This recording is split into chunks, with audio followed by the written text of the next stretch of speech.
Here today we have Glen Macklin, who is an accredited CBT therapist and CBT supervisor. He's also a partner in CBP Services, which is a CBT partnership based in Birmingham, offering psychological reports and therapy, mainly within the EAP field and for Walsall NHS. He's an honorary lecturer at Birmingham University on the CBT course and course supervisor for the HIPI IAP students there. Most importantly, however, he has a career which stretches over a 30-year period, and it's relatively unusual to be able to access a senior CBT figure in the UK with such extensive clinical experience who's actually willing to share what they've actually learnt over this time. Glen, however, has been willing to offer this to us today.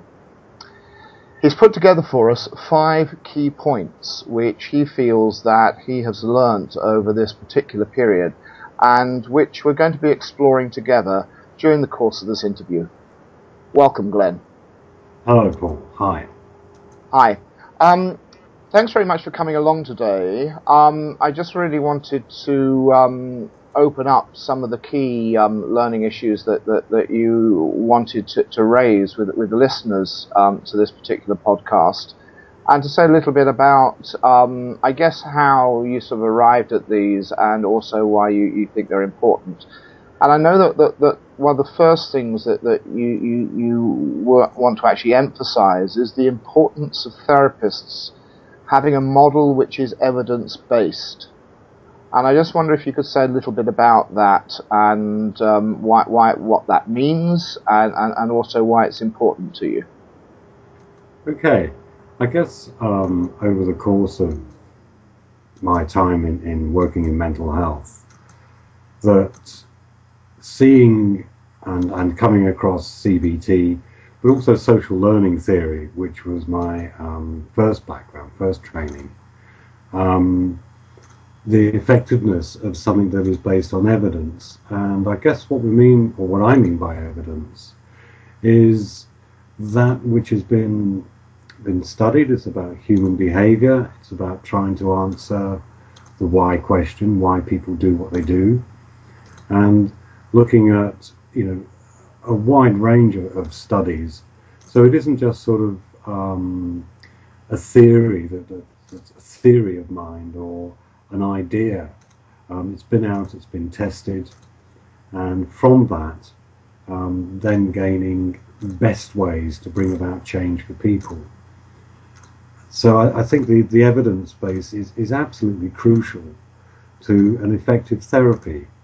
I think the dangers of not having that is, yes, an intervention may work, but it's knowing why it worked, so that you can replicate it, you can pass it on, you can make it grow. The downside is that if it isn't evidence-based, what is it based on? Is it based on I think this person needs this, I think this is what the problem is? And presumably that I think would be based on that individual's experience.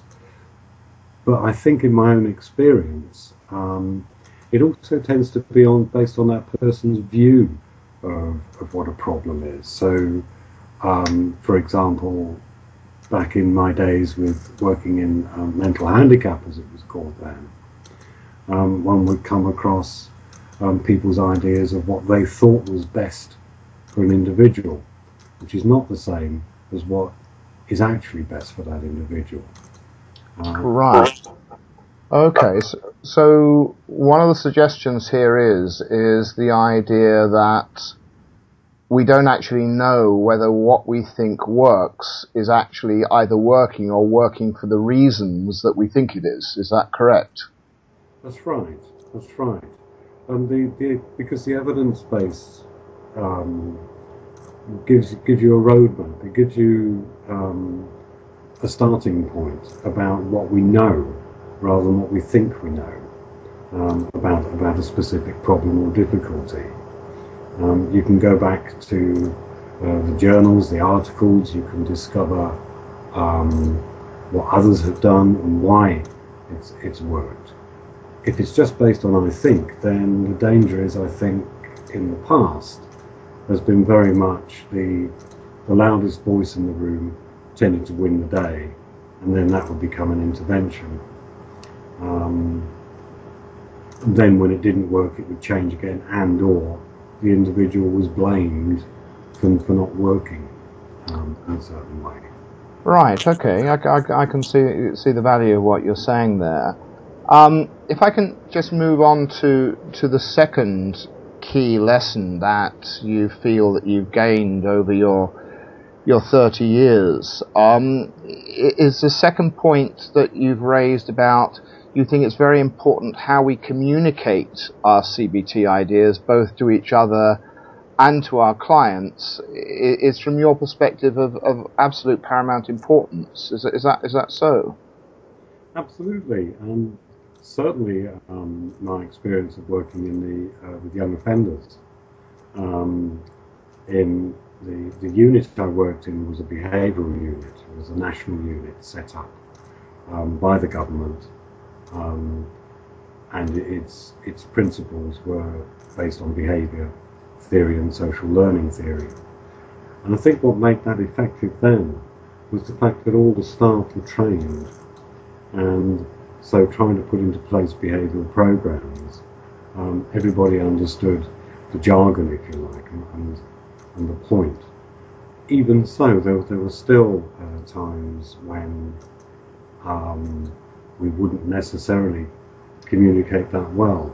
And I guess I'm thinking more about people understanding method, people understanding goals, what the target is. So being very careful about the language we use to each other. It's not about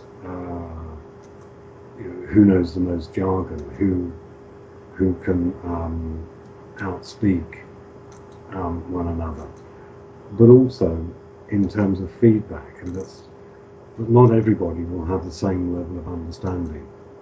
So being able to take, say, multidisciplinary team meetings,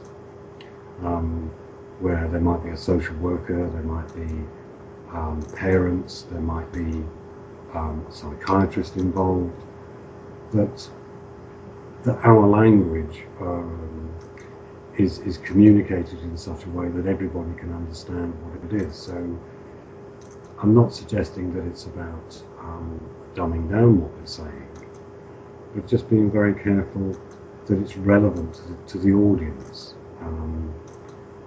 rather than I guess it's a bit like looking at some of the journals, and you read the journals, and you really would have to have a good grounding in the theory to understand some of the journals. It's about how do you take that information and put it across to the multidisciplinary team. I think the second thing there is about how we communicate that to our clients as well, and that it's done in a way that's relevant to them. I'm a great admirer of Jim White's Stress Pack, having heard him talk up in Glasgow, and about their findings and how they rewrote all their material, for example, in a language that was relevant to the people in Glasgow, almost in Glasgowese, whatever that is, but so that they could take away those principles and see how they were relevant to their day-to-day lives. Other experiences where things have gone wrong, I think, in my own past, with setting up behavioural programs, and learning that one spends hours with a small team putting together a plan.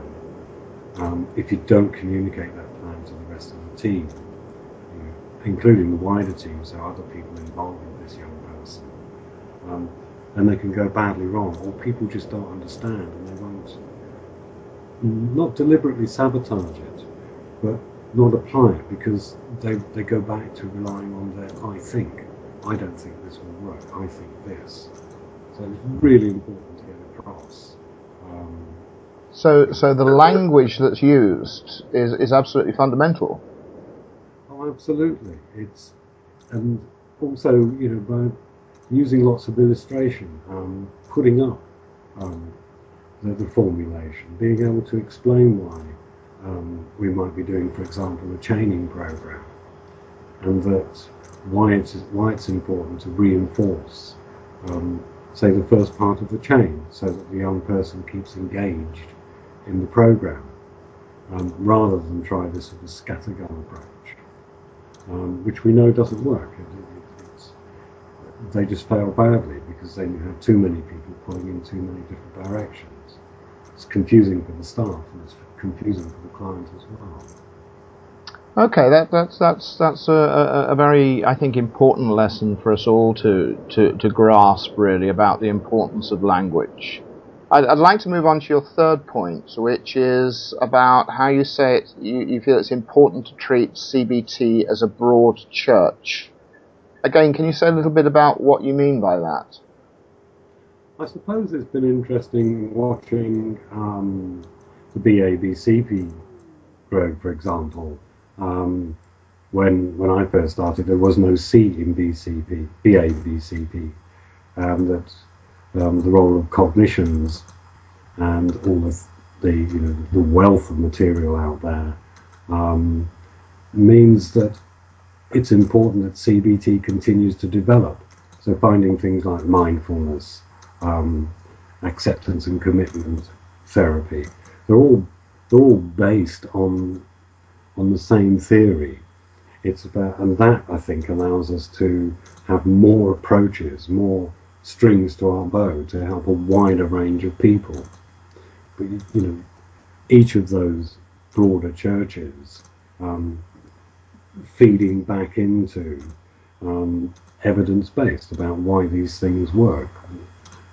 It's also interesting, I think, that, well, for me certainly, the development of neuropsychology and our greater understanding about how the brain works, about where different memory is stored, looking at the work involved in PTSD and this understanding about the different types of memory, using reliving techniques. The other thing I like about the broader church, I suppose, is that it's continuing to support the idea that this is about a process of change. It's not about cure. It's about offering people different ways to help them understand themselves, I think, like mindfulness, the approach there, like the schema therapy. But for me, they all come back to the basics of social learning theory, of cognitive theory, of behavioural theory. And I hope the church continues to grow in that way, providing it keeps its evidence base. Okay. You move on to say that there are some dangers in current practice and services being too led by DSM categorization. Again, can you say a little bit about that and why that's important to you? I think it's important to me because my training, my background, as I said, was in social learning theory, and going on to learn, and still learning more and more. And I suppose that CBT is a psychological treatment. And I think the DSM, my understanding of DSM, is that really that was a research tool to help understand why depression is, the effect depression has on an individual, the various forms and types it can take. And I suppose what I see as the danger there is, if we're not careful, we'll develop too many, if you like, off-the-shelf treatments. The treatment for a specific disorder.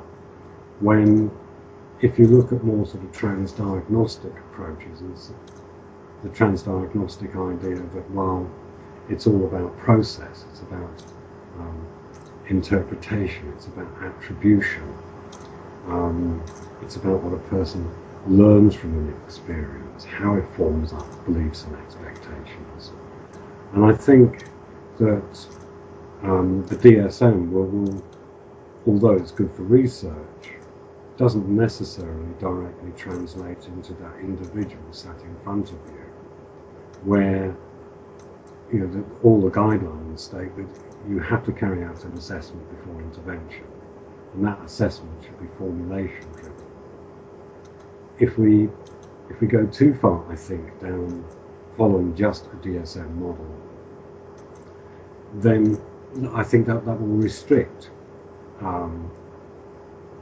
our ability to carry out assessment, because you'll be looking for a diagnosis rather than a formulation. I think that for me is the biggest danger. I think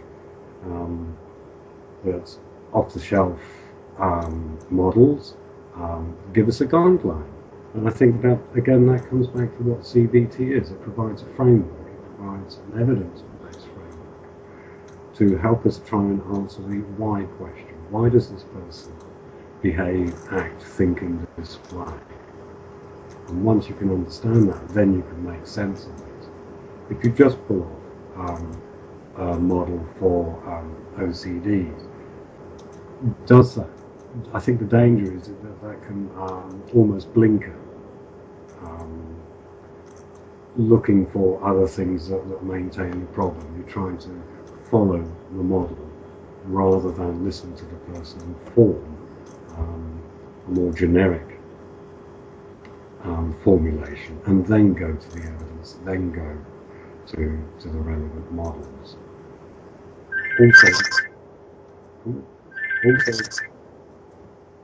Also that those models,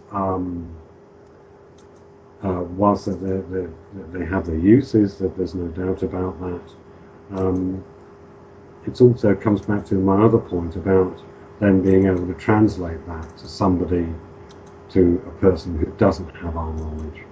So can you translate those models directly back to a person in a way that they will understand? Reminding ourselves, I guess, that we tend to talk to each other at least graduate level, the language, the jargon. The person sitting in front of us may not have that. So you have to be able to translate a model into something that is relevant to that individual. And I think that DSM purely will restrict us doing that, because we'll be looking for a DSM-based model, not a person-based model. Okay, that's interesting, because it sort of feels like it to some degree overlaps with the last point that you wanted to make, which was about the dangers of shoehorning clients generally into models. Can you say a bit about why you have some particular concerns about that? Yeah, I think it's been interesting working with the hippie students.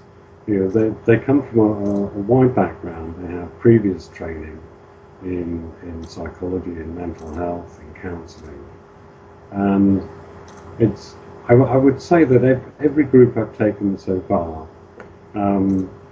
right at the outset, their first comments will be, "Gosh, this is really restrictive.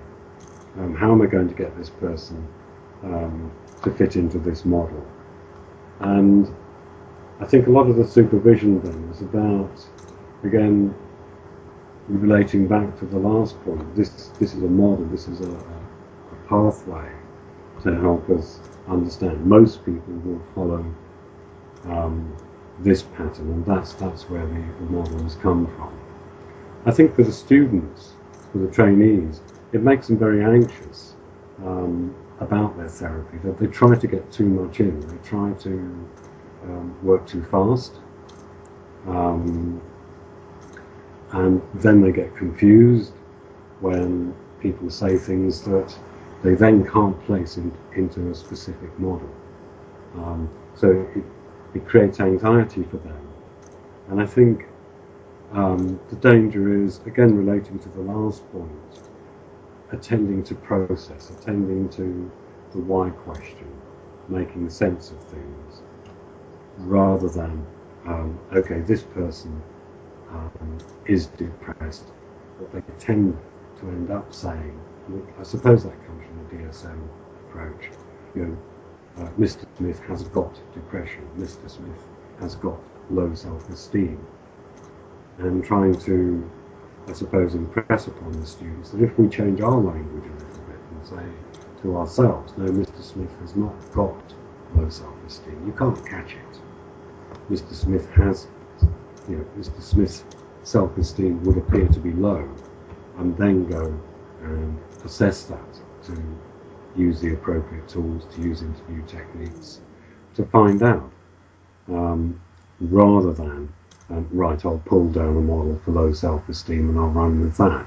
It kind of brings us back to a point I was making earlier about, does that then restrict the therapeutic approach, because one is trying to stick to a specific model rather than treat the person. Does that make sense? Yeah, it does. Yes, thanks very much indeed. It's a nice balance there, I think, between the practical and the theoretical. Well, thank you very much, Glenn, for your time. I appreciate that you're a busy man, and thanks for passing on your experience and tips to other practitioners. Thank you. Goodbye. Thank you. Goodbye. Bye-bye.